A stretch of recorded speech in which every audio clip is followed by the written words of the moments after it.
नमस्कार दोस्तों, दुनिया में आपने तमाम से ऐतिहासिक पुरुषों का नाम सुना ही होगा। अब्राहम लिंकन ने श्वेत और अश्वेत की क्रांति में पूरी दुनिया में अपनी अलग पहचान बनाई थी। वहीं मायावती और कांशीराम ने दलितों को पहचान दिलाने के लिए कड़ा संघर्ष किया। उसी संघर्ष की कड़ी में आज हम आपसे बात करेंगे आजाद समाज पार्टी कांशीराम के राष्ट्रीय अध्यक्ष चंद्रशेखर रावण के बारे में कि ये आखिर ये अंबेडकरवादी नेता कैसे सुर्खियों में आया।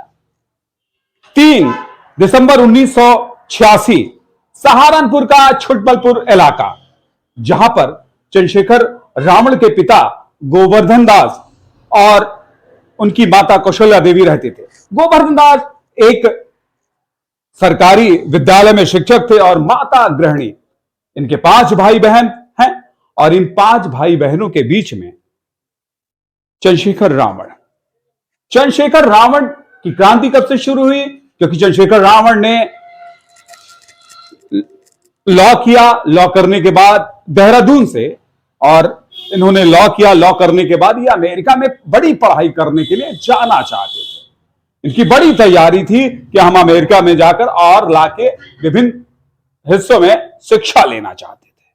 लेकिन उसी समय एक वाकया हो जाता है, वाकया ऐसा कि जिसने चंद्रशेखर रावण की स्थिति को ही बदल दिया। वाकया यह होता है कि उस दौरान इनके पिता गोवर्धन दास जी बीमार पड़ते हैं। उनको सहारनपुर के सरकारी अस्पताल में भर्ती कराया जाता है। इलाज शुरू होता है, लेकिन उसी समय अस्पताल के अंदर ही दलित जातियों का उत्पीड़न होता है। उसी उत्पीड़न में अत्याचार के खिलाफ चंद्रशेखर रावण एक सामाजिक कार्यकर्ता बन गए। सामाजिक कार्यकर्ता बनने के बाद उन्होंने अंबेडकरवाद को सीधे तौर पर अपना लिया और उन्होंने 2014 में उन्होंने भीम आर्मी की 3 साथियों के साथ मिलकर स्थापना की। 2014 के बाद उन्होंने धीरे धीरे 2017 में जब एक सियासत का इनकी एक पारी का दौर शुरू हुआ, क्योंकि उस समय चंद्रशेखर रावण ने खुलकर मंचों पर बोलना शुरू कर दिया था।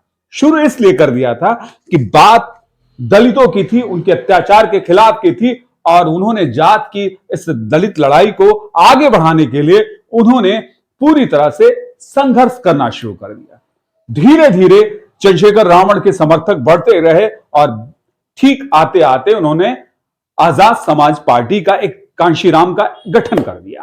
कांशीराम की राजनीतिक पार्टी के गठन के बाद फिर उन्होंने मुड़कर नहीं देखा और इस समय वर्तमान में आप नगीना से सांसद हैं।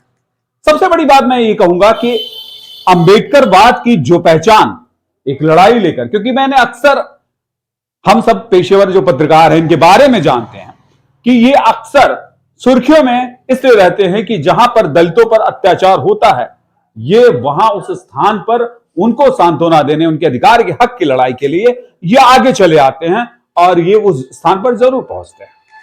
यह इनकी असली लड़ाई का सबसे बड़ा पहलू है।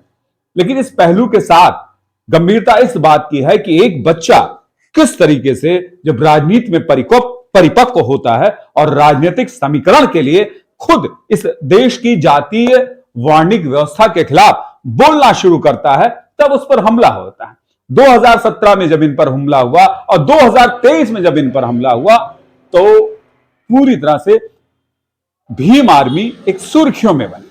आज भीम आर्मी का असलियत में आजाद समाज पार्टी कांशीराम के नाम का एक संगठन है, जो कि इसने अभी मैं इससे पहले मैंने हरियाणा का चुनाव देखा, जहां पर भीम आर्मी ने काफी, आजाद समाज पार्टी ने काफी गंभीर लड़ाई लड़ी, काफी अच्छे परसेंटेज, 1-2% के वोट मिले। राजस्थान में भी अच्छा इनका रसूख रहा है और खासकर मैंने मध्य प्रदेश के चुनाव में देखा, क्योंकि मध्य प्रदेश का जब चुनाव होने वाला था, उस चुनाव के दौरान उससे पहले जयंत चौधरी और अखिलेश यादव और इनके बीच में एक गठबंधन उस तौर पर मौखिक तौर पर हुआ था, लेकिन उस गठबंधन की लड़ाई में इस बात को साबित नहीं किया जा सकता कि गठबंधन बन ही नहीं पाया।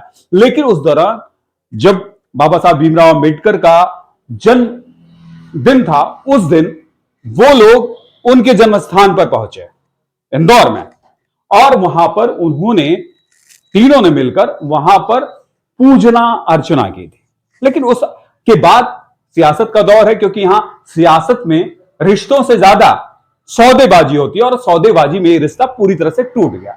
लेकिन फिर भी अकेले इकलौते सांसद के रूप में, भीम आर्मी के संस्थापक सदस्य के रूप में इन्होंने नगीना से चुनाव लड़ा और समाजवादी पार्टी और बीजेपी को परास्त करने के बाद इन्होंने इकलौती आजाद समाज पार्टी को एक लोकसभा सीट दिलाई। आगे राजनीति का असलियत अस्तित्व क्या होता है ये तो वक्त बताएगा, लेकिन ये कहेंगे कि अंबेडकरवाद की जो परिभाषा का एक नया चलन, एक विचारधारा का नया रूप है, उसके परिवर्तन के स्वरूप में इनका एक जन्म है और शायद ये राजनीति की एक लंबी पारी खेलने के लिए तैयार खड़े हैं।